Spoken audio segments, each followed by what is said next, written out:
Hey, another fine day. Good afternoon. It's Colonel K here.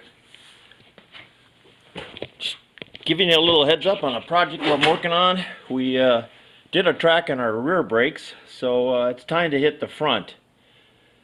Do the knuckles, repack the axles, replace the rubber boots on the back, which I think that's going to be quite a chore. I'm already disassembled this, and we'll go ahead and shoot the video and we'll show the reassembly. Of course, disassembly is the exact opposite. Where I'm at right now is I just pulled my axle out and give you a view of this. Get my light up here. Yay, there's lots of grease in there. Lots of old grease. Axle looked like it was in pretty good shape, but the housing is definitely going to need some attention, and that's what we're going to do right now.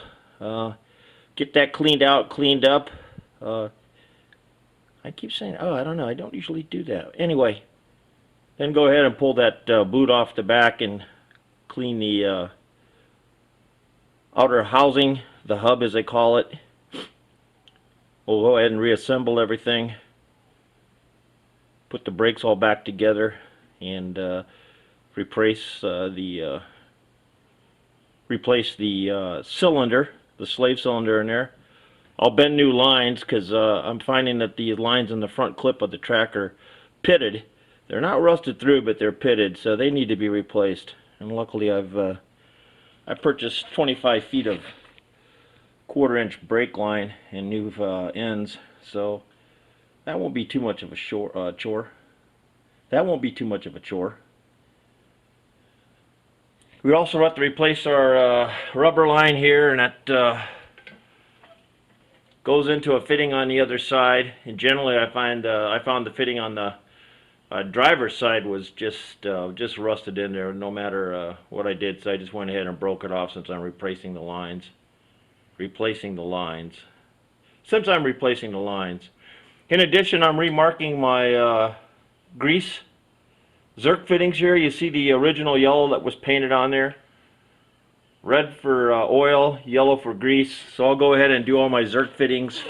I'll mark them. There's on the top here and on the bottom. The pins that support the axle here, the housing. Any other Zerk fittings that I have here in the front, I'll go ahead and repaint those. Following completion of this project, the next project will be disconnecting my fan, my radiator, and I took my generator out already. It was easier to work on things down below. I've got to go ahead and lift my radiator up after I pull my hood. Probably need to get it up 6-7 inches above the frame down there so I can replace the brake line brackets and also run the new wiring harness through there. There's no way to get at it practically without, I just don't feel like tearing my hands up trying to get into a little tiny space with wrenches. And I'm sure everything's going to be fairly put together, so I definitely want to make sure that I'm on top of it. All right, well, let's get started cleaning out that hub.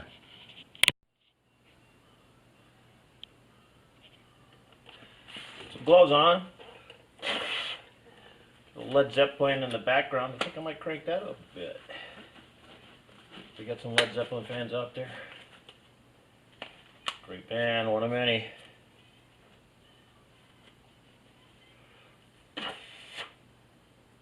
For you other codgers out there like me, like myself, just went and saw Ambrosia here a few weeks ago. I don't know if you remember, they were an LA band. They were outstanding. They still put on a hell of a show. Complete band is all the original members. Alexa, play Ambrosia.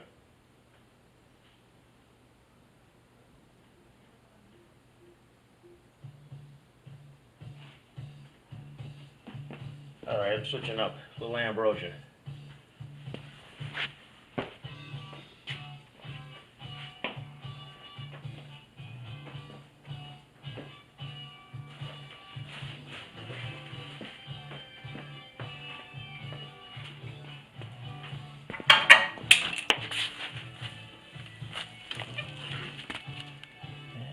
that back up on the compressor.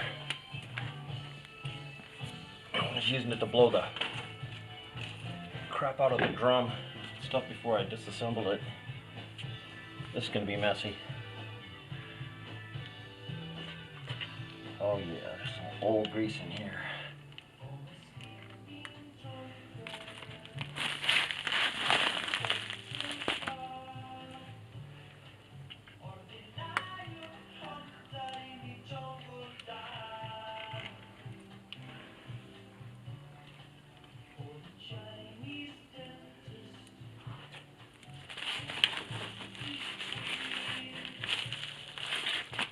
Consistency of peanut butter.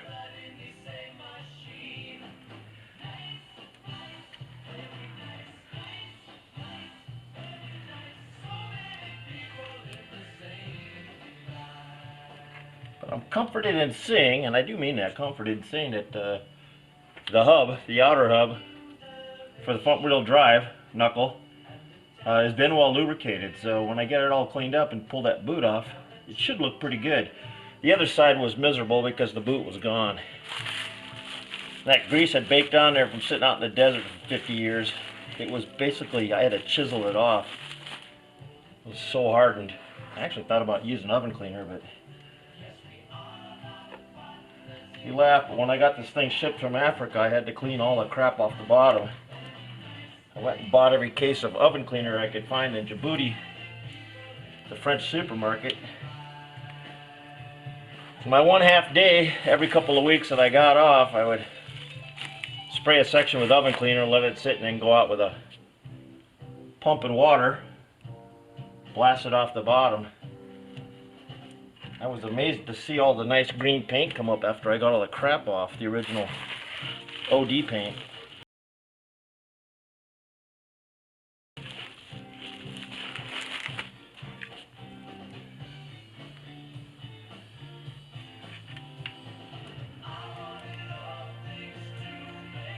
Alright, start wiping that out.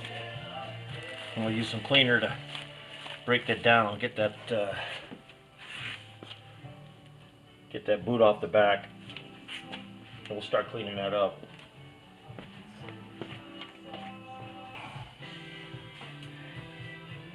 How about you? But songs always take me back.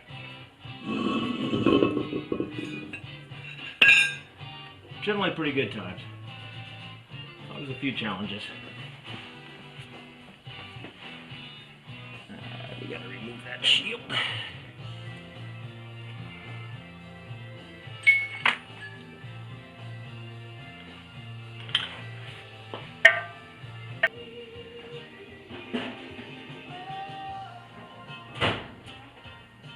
Right. One down, one to go.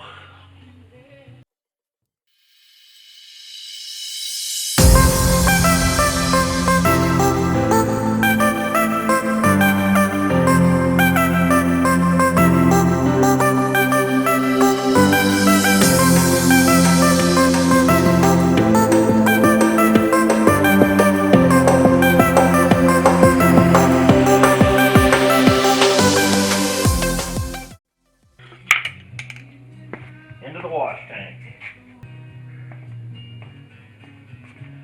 See, quite a buildup on here. Actually, it was a huge piece of crusted grease. There's a little bit there left. Original paint shows up underneath. So before I put this in the tank, I just want to get some of that off. Hey, is the dustpan over there by chance? You know, yeah, I think it's by the door. I want to just sweep this up really quick and get some gloves on before I proceed. Here's the dustpan. Be the man, just stick it there, please. All right.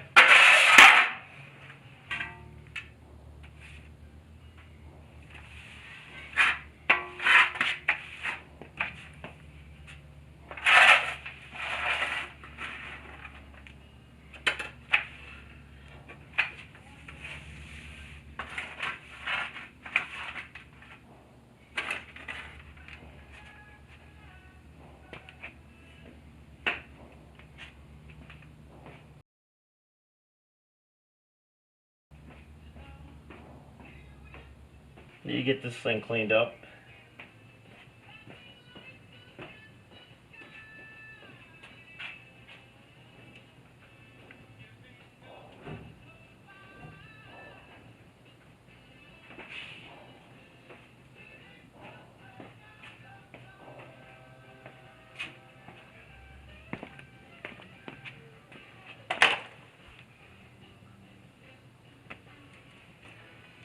I was gonna rip this axle down. I mean, tear it down and go through it completely, which I don't really feel the need to. I'm not seeing anything that would indicate I've got any major issues. When I changed my oils out, there was absolutely no material on the plug. But I would basically hoist this thing up and go ahead and detach the axle and tires and all, and just roll it out from underneath the track.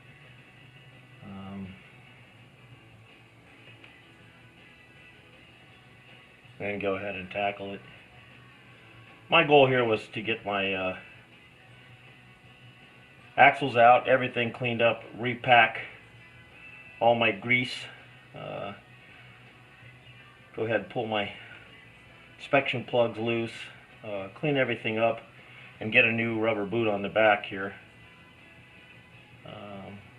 In addition, of course, rebuilding the brakes itself, putting all my new components on the brakes.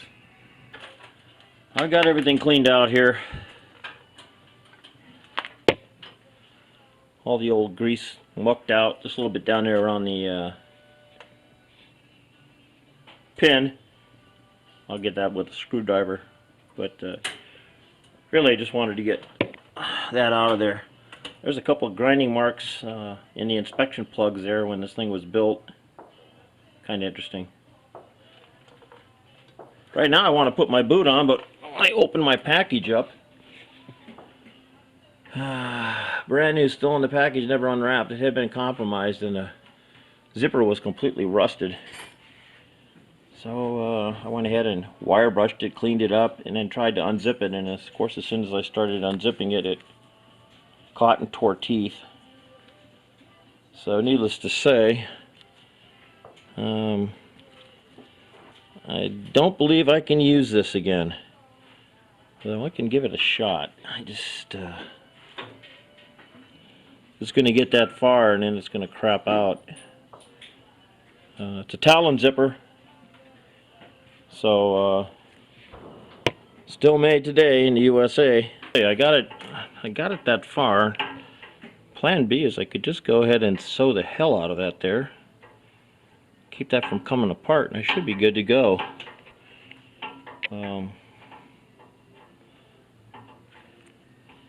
Only part of that zipper that really moves is this portion when you're setting it into the hub. You know, I might just do that.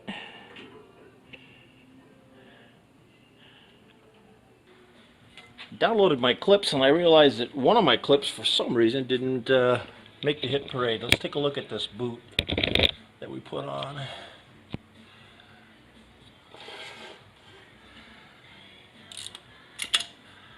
All the things on here, this is probably the most challenging. Couple of reasons. First of all, it's just you're trying to get a rubber that's a tad old to stretch over your knuckle inside and out.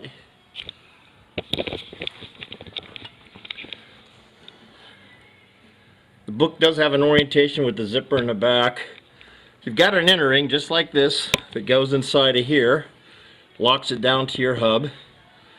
So you got to leave a little room in there to put the inner ring in, and of course the inner ring looks like this bad boy. So you've got to pull it back together over the rubber, get a nut started. This is definitely you need four hands. It's a two-person job. Has to also fit. Make sure you're getting all this spick and span. All your faces have to be nice and clean, and then you can go ahead and get this thing set on there. So that being said, that's probably the most difficult thing we did on this whole job. A little Floyd going today. I don't have internet out here, but I was able to extend my signal from the house, a couple of extenders, but I actually going to take an old router. Found a way to do that on the internet. Good old YouTube, man. You gotta love it. I'm using a multi-purpose grease Valvoline. It's the red stuff. Works pretty good.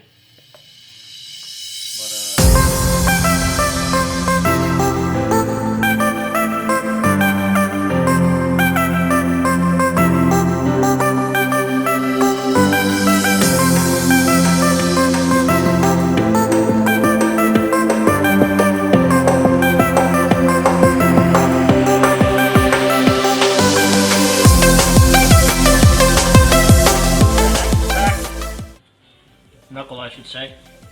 Let's finish packing our hub. On a liberal amount of grease in there, there's no doubt about it. Alright, so pulled the axle out of the wash tank. Here's what it looks like after it's cleaned up and degreased. It's pretty much all ready to go back on, so I'm going to go ahead and finish wiping this down, and then go ahead and pack it all in with our grease, and go ahead and reinstall it. What do you want to look for here? You know, you can go ahead and pull your wire and take your screws out, pull your retainer off, and you can go ahead and take the balls out, or you can clean it the way I did. But I examined my joint first. You want to look for pitting or wear points on the balls. They should be nice and shiny and clean. Same thing with the wear surfaces in here. I did not see anything like that on my ball bearings. They actually looked almost like the day they were made. My splines are greased up.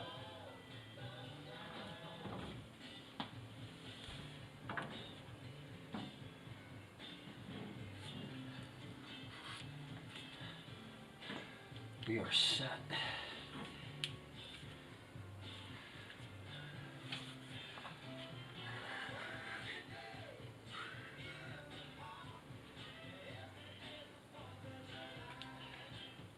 Packing that pretty liberally.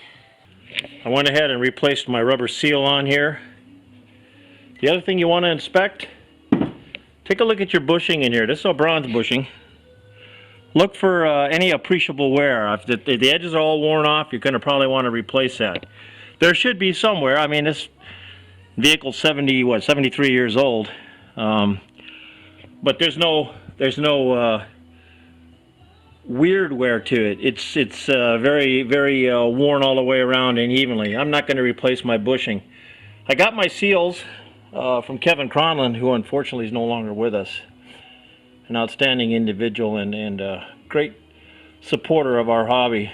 So collecting and restoring these vehicles, but a lot of his stuff went to let's see, Gary Hebding, who's Jill, that's JR Parts out of Chicago. His daughter Jill is now running the business. Kevin Lockwood out of Kansas would also have a lot of suspension parts, and he'd be another individual to contact if you were looking for seals or these bushings, these bronze bushings. I'm a big fan of soft hammers. I'm talking like brass, or I use a lot of copper hammers. Putting stuff back together.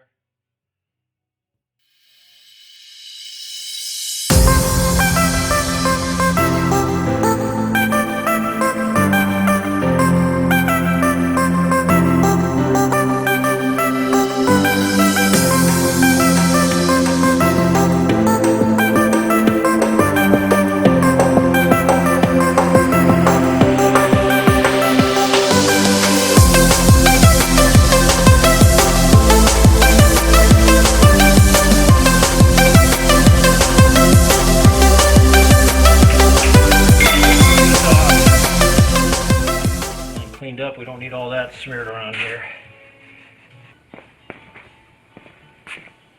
Now, I don't know what level I'm talking to here, but when you grease your bearings, you know, some cheap insurance, I mentioned that before. Force the grease into every opening. Make sure it's in there and it's flowing out. When you force it in, you'll see it coming out of your roller bearings. You can never have too much grease. You're not going to damage anything by putting excess grease on here. Alright, we're back at this. I just caught something here before I put my brake drum on. My brake component on. This hub has a slot in it here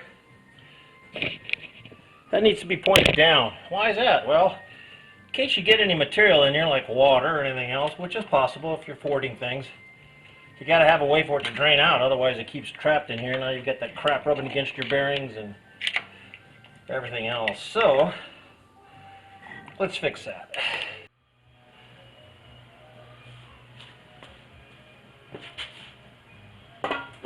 Alright. Got my backing plate cleaned up here. Let me go ahead and install it. Let's take a look at it.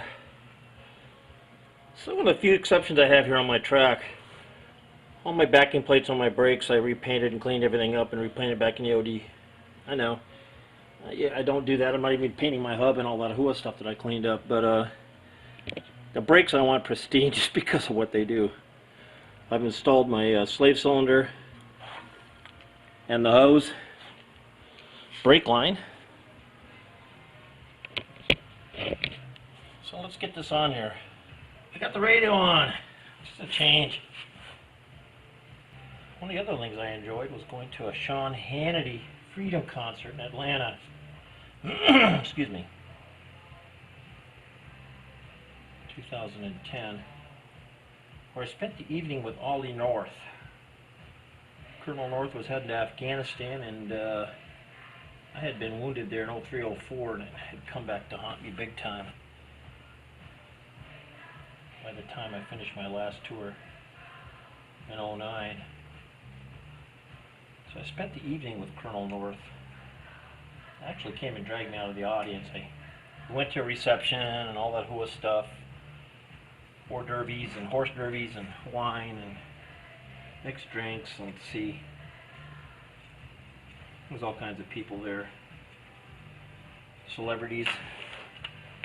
Greenwood. Honky Tonk Man. Miley Cyrus's old man. John Voight. He's a character. Ollie North. Michael Steele at the time, who was the head of the Republican Party. I love Trump, man. Of course I would. I'm a frickin' retired Army officer. I dig that guy's juju. Anyway, we went and did the grip and grin and got photos taken with all the celebs, and then we were up listening to the concert, and Greenwood was on, and they came and got me. I had probably about 45, 50 troops with me. I was a senior colonel there, so I was responsible for all those folks. Anyway, they came and got me and said Colonel North wanted to talk to me, so I went back behind the stage and spent an hour talking with him, and his handlers came up a couple of times and like, hey sir, we gotta go, Colonel North, we gotta go do this and that. And he finally just turned on and said, listen, I'm talking to Colonel Kolak. Leave me the F alone. That was it. We spent, I never saw the concert because I was just spent talking with him, and he'd been wounded in Vietnam and had great care in Washington at our hospitals there, and wanted to know the political situation as I saw it and what was going on with Pakistan and all these other things where I was working in Spec Ops there. We had some issues. So 3 weeks later, I'm driving to Houston to pick up my radios from my track. I had a gentleman who rebuilt them for me, and there's Ollie North on Fox talking about his trip to Afghanistan. So just a brush with fame.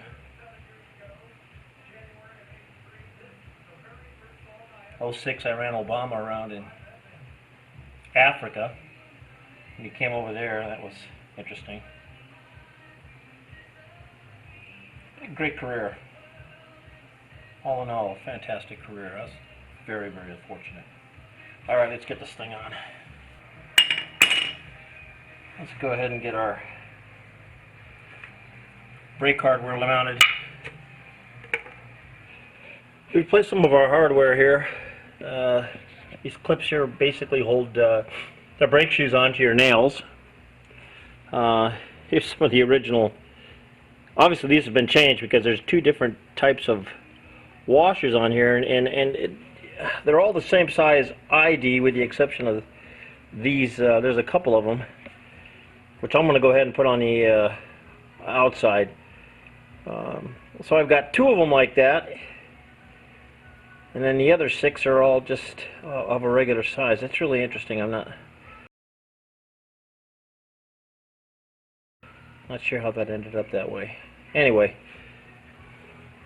this is a felt washer that fits into this cup. There's 2 of these. These get greased, and basically they allow your concentric adjusters here. They back up to the back of the shoe and allow that to turn easily when you're adjusting your brake shoes in and out for setting up your clearances. So let's get this thing assembled.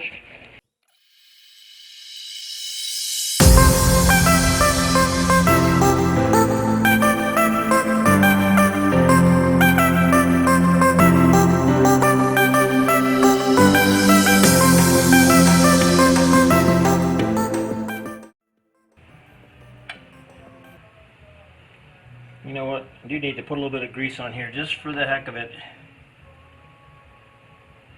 Don't put too much on because you don't want any of that material getting on your brake shoe.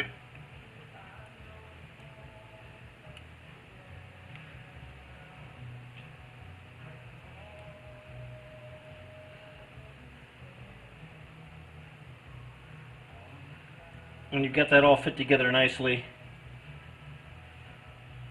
it sits on your concentric.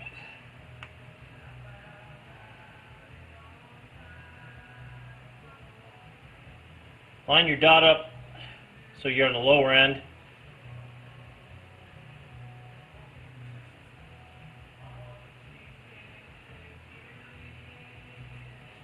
You're going to basically want that at the top of your shoe when you line it up. Go ahead and set your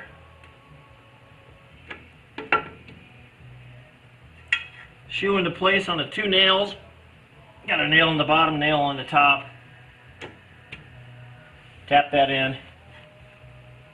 You're going to want to go ahead and put your rest of your hardware. This is your hardware that mounts inside your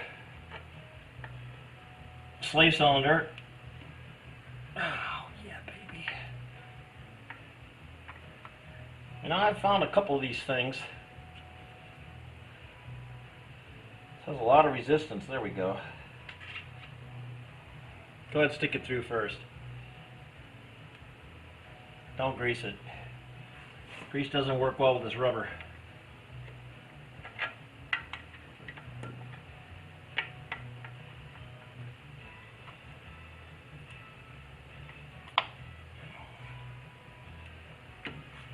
It's going to pull together when you get your spring into place. You can see how your concentrics are here. These are your adjustments for the top, your adjustments for the bottom of the shoe. Get another washer goes on here. And your new clips. These are a couple bucks. Napa carries them. That's where I got mine. Once you slip them on, then you're going to go ahead and crimp the ends. Some people say, oh, I can reuse them. It's a personal preference. They're so cheap. It's just cheap insurance for me to put new ones on. Let's get that on there. Put a little pressure on it, just slide it into place.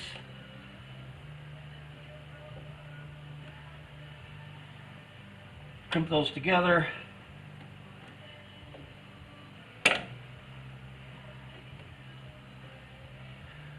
So that's your hardware. It keeps your brake shoe from flopping out.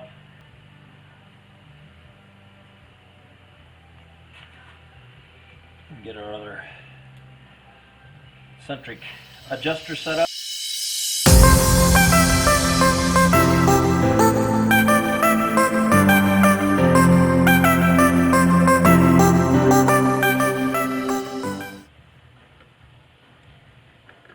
Alright, we got Houston, we are set.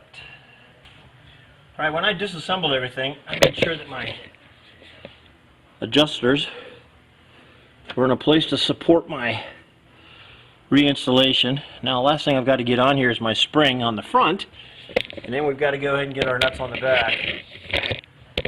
I already set my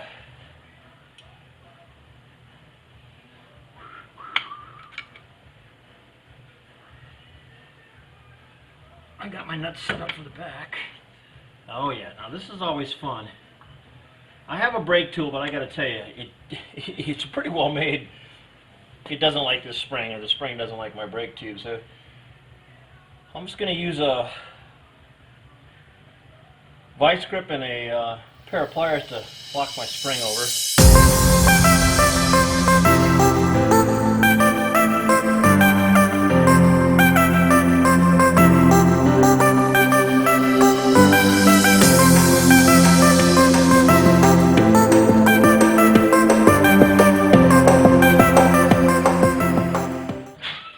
Enough. I just need you to hold this. Yeah. Oh, the brake thing, so I get the spring on. Okay, do you want to go this way? I just want you to push the brake shoe in. Yep. Just like we did before. Get your finger up a little bit, push it back there so I can see this son of a bitch. There we go. Thank you. So, there we go. More than one way to do it. Luckily my bro is available. The spring is on. So, what's left? I got my two nuts to go on the back. I've got my brake line to put up and through, which I'm not definitely worried about right now. We'll put some tape on the end because I've got to head and make new brake lines. So now all that's left is to pack my bearings on my drum, put my drum back into place, and we will be, as they would say in France, fini. All right, later. All right, so brake hardware is all installed. Upper concentric or adjustment. Your lower, I've got those pretty much pointed towards the top of the drum, because that's where they need to be for adjustment.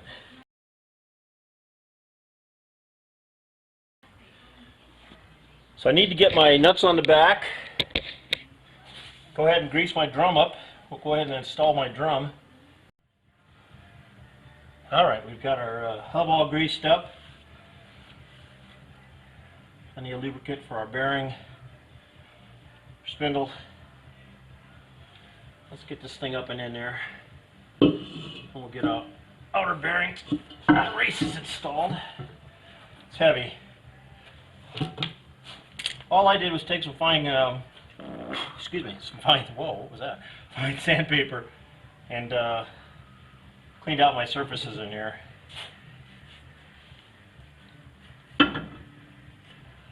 Alright, we're on the bearing. Once again, make sure you got lots of lube in your bearing. Push it into all your spots, inner and outer. Make sure it's pushing out of the roller bearings itself.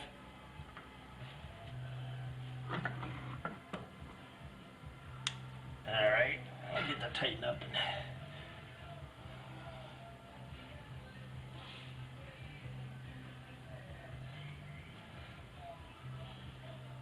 Inner nut, outer nut. And I'm not sure what you would call this thing. I'll call it a strainer. It does have two sides to it.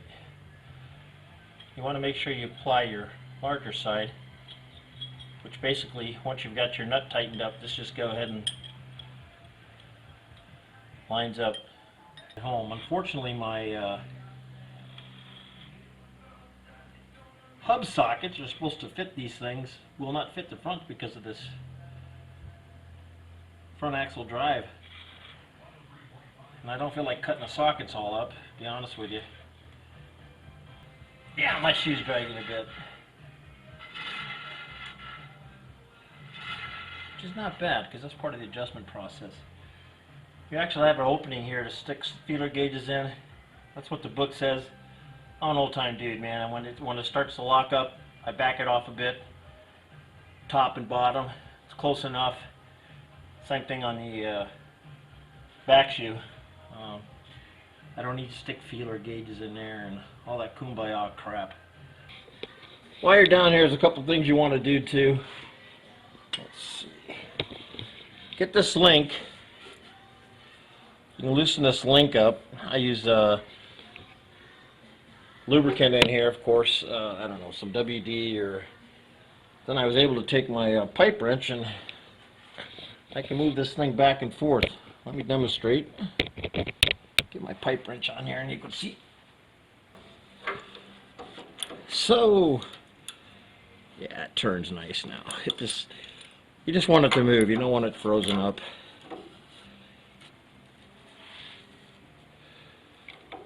It's not designed to be pulled by hand, I assure you. So it is loosened up. Hub. I'm picking up a lift from my shop. Of course, didn't design for this bad boy, but I'll look forward to having something I can get up off the ground.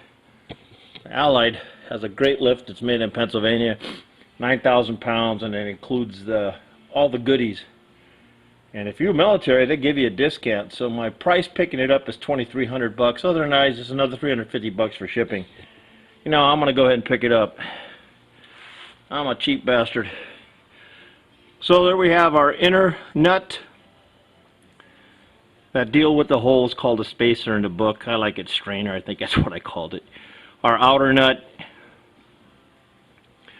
So what we're set to do now is go ahead and put our hub on and finish this thing up. Now, there's a couple things you could do here. If you're having trouble with your steering, you're basically going to disconnect your support here. Then you're going to put a fishing scale on here and you're going to pull this thing. That's with everything off it, by the way, the backing plate and everything else, so it's just the hub. And what you should have when you pull it's about 35 pounds pulling it with the line before it moves. If it moves before that or it moves after that, you're going to have shims up in here. You have shim packs in both your pins, top and bottom. You're going to go on ahead and pull those apart, and you're going to add shims or detract shims depending. If it's pulling loose, it's pulling like at 20 pounds or 15 pounds, then you're going to have to add shims. If it's pulling at 40 or 45 pounds, you're going to have to take shims out. I didn't do that on my track. I've not had any issues with the steering. It moves beautifully, even. But definitely, if you were having issues with your steering, either too hard or too loose, that's the one thing you want to do. Strip everything off like we did. Get it right down to the ball, the hub, the knuckle. Pop your bar here, and then go ahead and get your scale on here. Pull it out, pull it in, whatever it takes. You'd have to remove your axle, of course, too. And you can go ahead and test your resistance. Alright, let's get our hub on.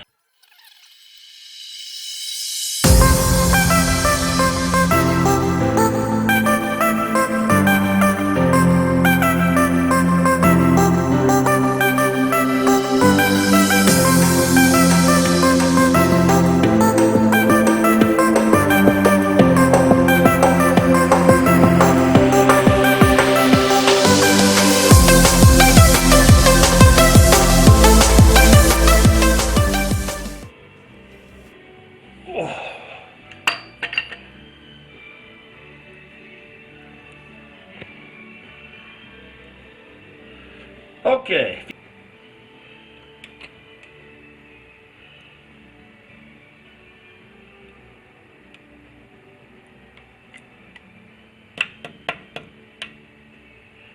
Alright, now, let's get this bad boy on here.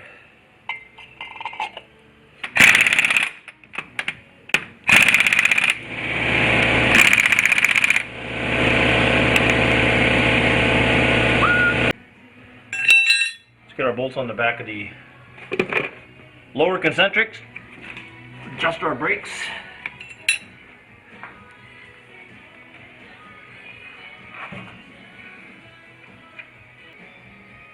We've got a slight rise on this side, shoulder, flat on that side. Shoulder goes in, goes towards the brake mounting back plate. Snug them down, but don't make it super tight because you've got to turn the concentric in there with the 3/4 inch. You got to turn the inner. If you have it cinched all the way down, that's a big kitty to get it done. Do one side or the other. I do my tops first.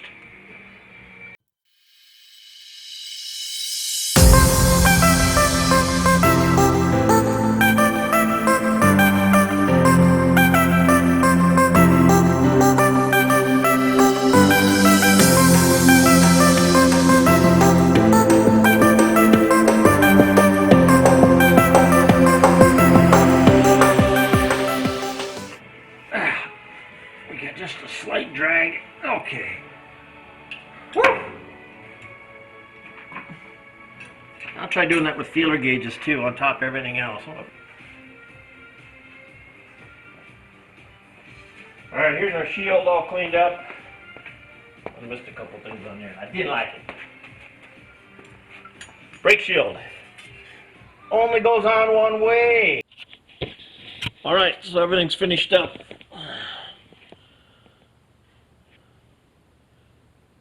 Grease points marked in yellow, oil point. In this case, the shock absorber marked in red. Hub is all put back on. Brakes are adjusted, just a slight amount of drag, which we want. That'll break in pretty quick. Everything's buttoned up. Started bending my brake lines. I'll give you an idea how I do that, but old brake line, new brake line.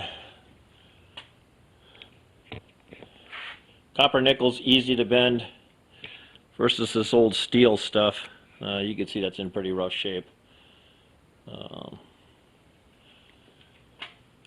And so both brake lines are finished for the back end. I'll go ahead and put those on tomorrow. This basically runs this way up into my shoe on this side, my brake drum. Get those put in. Then we're going to go ahead and start on the hood. Take the hood off. Go ahead and pull that. I need to rebuild these hinges. I'll show how I do those too. Well, I've got two front hinges, one on this side, one on the other side that are not, that need to be rebuilt too. So I'll make new pins. I have material. I'll show you how I make my pins. Get that hood pulled and then the radiator. So, also show how I make my brake lines. I got a demonstration piece I'll set up for what they call a double flare. Get that generator moved. It's got to be over 100 pounds or close to it. I never have put it on a scale, but it is heavy. And then get the hood off. Alright. Till the next project. This is Colonel K. Have a good day. Bye-bye.